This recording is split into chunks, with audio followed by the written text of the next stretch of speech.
اعوذ باللہ من الشیطان الرجیم، بسم اللہ الرحمن الرحیم۔ آج ہے 7 نومبر 2024 اور دن ہے جمعرات کا۔ میرا نام ہے ملک محمد حنیف۔ السلام علیکم۔ انبیاء علیہ السلام میں سے ذکر چل رہا ہے حضرت عیسیٰ علیہ السلام کا۔ آج ہم بات کریں گے حضرت عیسیٰ علیہ السلام کی ولادت کے بعد کے حالات کی۔ جب حضرت بی بی مریم حضرت عیسیٰ علیہ السلام کو گود میں اٹھا کے قوم کے پاس آئیں تو پھر کیا ہوا؟ سورۃ مریم آیت نمبر 27۔ پھر وہ اسے اٹھائے اپنی قوم کے پاس لے آئی۔ انہوں نے کہا، اے مریم، یقیناً تو نے بہت انوکھا کام کیا ہے، یعنی کہ باپ کے بغیر بیٹا جنا ہے، انوکھا کام کیا ہے، غلط کام کیا ہے۔ تو اب حضرت بی بی مریم تو بول نہیں رہی ہیں، حکم خدا تھا کہ تو نے بات نہیں کرنی، بس اشارے سے کہنا کہ اس سے بات کرو، بیٹے سے، بچے سے بات کرو۔ تو آیت نمبر 28 سورۃ مریم، اے ہارون کی بہن، نہ تیرا باپ کوئی برا آدمی تھا، نہ تیری ماں کوئی بدکار تھی۔ سب کو پتہ ہے کہ حضرت حنہ نے بے اولاد تھی، عمران کی بیگم، حضرت عمران کی بیگم حضرت حنہ، حضرت مریم علیہ السلام کی، حضرت مریم رضی اللہ تعالیٰ عنہ کی والدہ محترمہ نے ایک چڑیا کو دیکھا کہ وہ اپنے بچے کو دانہ چگوا رہی ہے، دانہ ان کا دے رہی ہے، خوراک دے رہی ہے۔ ان کے ذہن میں، ان کے دل میں بھوک اٹھی۔ انہوں نے اللہ پاک سے دعا کی، یعنی کہ اس سے پہلے وہ ان کی کوئی اولاد نہیں تھی، بے اولاد تھی۔ تو اللہ پاک نے ان کی دعا قبول کر لی، حضرت حنہ کی، حضرت بی بی مریم کی والدہ کی۔ تو یہ بی بی حضرت مریم پیدا ہوئی۔ اب یہ جو قرآن پاک کے اندر ہے کہ ہارون کی بہن، ہارون حضرت بی بی مریم کا کوئی بھائی نہیں تھا، تو اصل میں یہ تھا کہ ایک ہارون نام کا بندہ بہت عبادت گزار تھا بنی اسرائیل کے اندر، اور ان کی مثالیں دی جاتی تھی کہ ہارون جو ہے بہت نیک بندہ ہے، اور یہی مثالیں حضرت بی بی مریم کے بارے میں دی جاتی تھیں کہ اللہ کی بہت نیک بندی ہے۔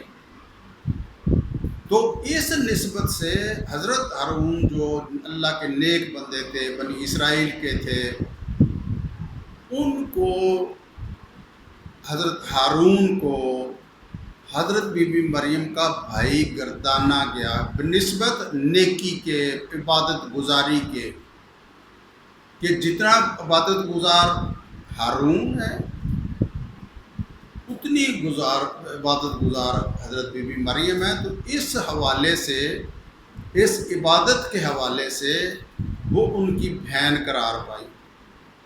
جیسے حضرت ابراہیم علیہ السلام نے جب وہ بادشاہ کے پاس گئے تو انہوں نے کہا، یہ تیری کیا لگتی ہے؟ تو اس نے کہا، میری بہن ہے۔ حالانکہ تھی تو بیوی نا۔ تو واپسی پہ آ کے اس نے کہا، ٹھیک ہے، صبح مجھے بھیج دینا۔ تو کوئی قانون ہوگا، وہ بادشاہ جو بہن کو نہیں لے سکتا تھا بری نظر سے، وہ بادشاہ برا تھا۔ تو پھر آ کے حضرت ابراہیم علیہ السلام نے کہا کہ میں نے تجھے وہاں پہ بادشاہ کے سامنے بہن کا ان کو بتایا ہے کہ تو میری شرعی، مطلب اسلامی یا مذہب کے لحاظ سے آپ میرے مذہب پہ ہو، اس لیے بہن کا ہے۔ تو یہ بھی ہارون کی بہن، ہارون ایک اور بندہ تھا لیکن تھا بنی اسرائیل کا۔ سب کو پتہ ہے کہ حضرت عمران فوت ہو گئے تھے حضرت بی بی مریم کی پیدائش کے ساتھ ہی، بلکہ پہلے حضرت بی بی مریم کی ابھی پیدائش نہیں ہوئی تھی کہ یہ وفات پا گئے تھے حضرت عمران، اور حضرت حنہ نے اکیلے میں جب یہ پیدا ہوئی حضرت بی بی مریم، تو حضرت حنہ اکیلی تھی، ان کا میاں نہیں تھا، خامد نہیں تھا اس ٹائم، کہ وہ اس کی ماں تو مان لیا، ماں اس کی جو خالہ تھی حضرت عائشہ، وہ بھی بہت نیک بندی تھی، حضرت زکریا علیہ السلام کی جو بیگم تھی زوجہ محترمہ، وہ بھی اللہ کی بہت نیک بندی تھی، اور یہ ان کی والدہ حضرت حنہ بھی جو ہے وہ بھی بنی اسرائیل میں مشہور تھی کہ نیکی میں، پرہیزگاری میں، کوئی ان کی برائی برادری کے اندر نہیں تھی۔ پتہ چل جاتا ہے برادری کے اندر جتنا مرضی خفیہ بات ہو تو وہ بات کوئی نہ کوئی نکل آتی ہے، کہتے عشق مشق چھپتا نہیں ہے، تو برائی جو ہے وہ کبھی بھی چھپ نہیں سکتی۔ تو ان کے بارے میں حضرت حنہ اور عائشہ کے بارے میں یہ تھا کہ یہ بہت نیک لوگ ہیں، نیک عورتیں ہیں، اللہ کی نیک بندی ہیں، پیغمبروں کی یہ حضرت عمران تو پیغمبر نہیں تھے لیکن حضرت زکریا علیہ السلام پیغمبر تھے، آگے ان کا بیٹا جو ہے وہ بھی پیغمبر تھا حضرت یحییٰ علیہ السلام۔ تو یہ بھی بہت نیک خاتون تھی، اللہ پاک کی یہ پہلی خاتون تھی جس کو لڑکی قبول کیا گیا اللہ پاک کی طرف سے بیت المقدس میں۔ تو یہ بہت پرہیزگار، نیک اور پاک باز عورت تھی حضرت بی بی مریم۔ ان کی عمر بتاتے ہیں اس وقت 13 سال یا 15 یا کچھ مورخین نے ان کی 20 سال عمر لکھی ہے۔ تو وہ برادری والے جو رشتہ دار تھے انہوں نے کہا کہ اے ہارون کی بہن، نہ تیرا باپ برا آدمی تھا اور نہ تیری ماں کوئی بدکار تھی، یعنی کہ یہ دونوں نیک بندے تھے۔ ہارون کو بنسبت نیکی عبادت گزاری اس کو بہن قرار دے دیا، جسٹ لائک بہن۔ تو اس نے حضرت بی بی مریم نے اس کی طرف اشارہ کر دیا، انہوں نے کہا ہم اس سے کیسے بات کریں، یہ ابھی تک گود میں بچہ ہے، گود کے بچے سے عقل والے بندے جو ہیں وہ بات نہیں کر سکتے، لیکن یہاں معاملہ تو اللہ پاک کا تھا، یہ تو بات ہی کچھ اور تھی۔ تو جب اشارہ کیا تو وہ بچے سے بات ہم کیسے کریں، کوئی عقل کی بات ہے، یہ بات ہی نہیں ہے، بچہ کیسے بات کرے گا۔ تو اسی ٹائم حضرت عیسیٰ علیہ السلام بول پڑے، اس نے کہا، کس نے؟ حضرت عیسیٰ علیہ السلام نے، بے شک میں اللہ کا بندہ ہوں، بچہ جو گود میں تھا اس نے کہا بے شک میں اللہ کا بندہ ہوں، اس نے مجھے کتاب دی ہے اور مجھے نبی بنایا ہے۔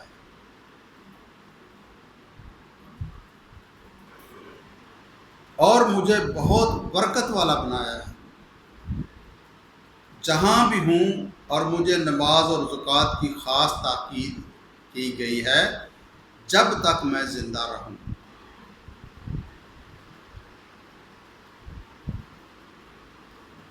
اور اپنی والدہ کے ساتھ اچھا سلوک کرنے والا بنایا، اور مجھے سرکش بدبخت نہیں بنایا۔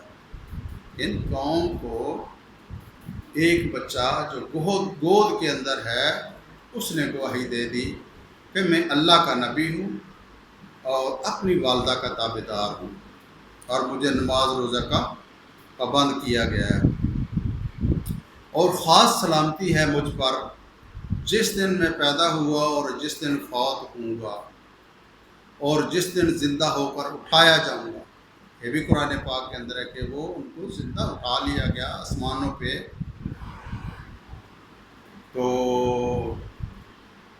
وہ آخرت میں قیامت کے نزدیک آئیں گے اور 40 سال تک معمول کی زندگی گزاریں گے، اپنی 40 سال عمر اور مزید پوری کریں گے۔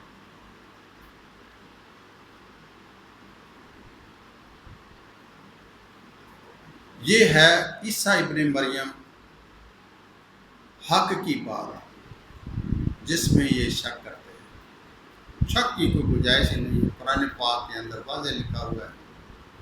اس سے اگلا حوال اگلی ویڈیو میں بیان کیا جائے گا. اپنی دعاؤں میں یاد رکھیے گا. اللہ حافظ. لائک شیئر کر دیا کریں تاکہ سب مسلمانوں کو پتہ چل جائے. اللہ حافظ.